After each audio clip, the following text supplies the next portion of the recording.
লোকসভা নির্বাচনের প্রথম দুটি পর্বে প্রত্যাশিত ফল হয়নি।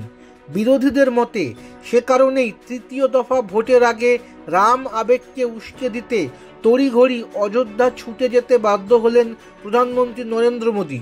অথচ অযোধ্যা যে ফৈজাবাদ লোকসভা কেন্দ্রের অন্তর্গত, সেখানে ভোট আগামী 20 মে।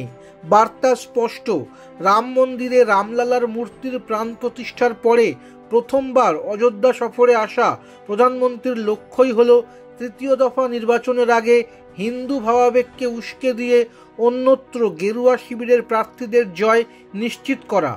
গোড়া থেকেই রাম মন্দির নির্মাণ ও রামলালার প্রাণ প্রতিষ্ঠাকে কেন্দ্র করে দেশ জুড়ে হিন্দু ভাবাবেগের ঝড় তোলার পরিকল্পনা নিয়েছিল বিজেপি। কিন্তু জানুয়ারি মাসে মন্দির উদ্বোধনের সময় মন্দির ঘিরে যে আবেগ লক্ষ্য করা গিয়েছিল তা গত 3-4 মাসে অনেকটাই অস্তমিত। কমে এসেছে দর্শনার্থীদের ভিড়ও। বিজেপি শিবিরও মানছে, শুরুর দিকে যেখানে ফি দিন 2 লক্ষ লোক মন্দির দর্শনে আসতেন, এখন তা কমে দাঁড়িয়েছে 20,000-এ।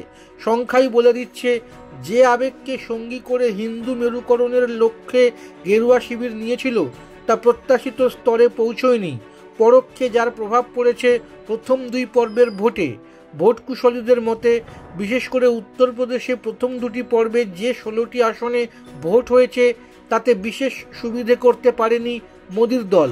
এই আবহে আগামী মঙ্গলবার উত্তরপ্রদেশের 10টি আসনে নির্বাচন। মূলত পশ্চিম উত্তরপ্রদেশের মুসলিম অধ্যুষিত এলাকায় 2টি পর্বে ভোট শেষ হওয়ার পরে অবশেষে যোগী রাজ্যে হিন্দু অধ্যুষিত এলাকায় ভোট শুরু হচ্ছে, যা বিজেপির গড় বলে পরিচিত।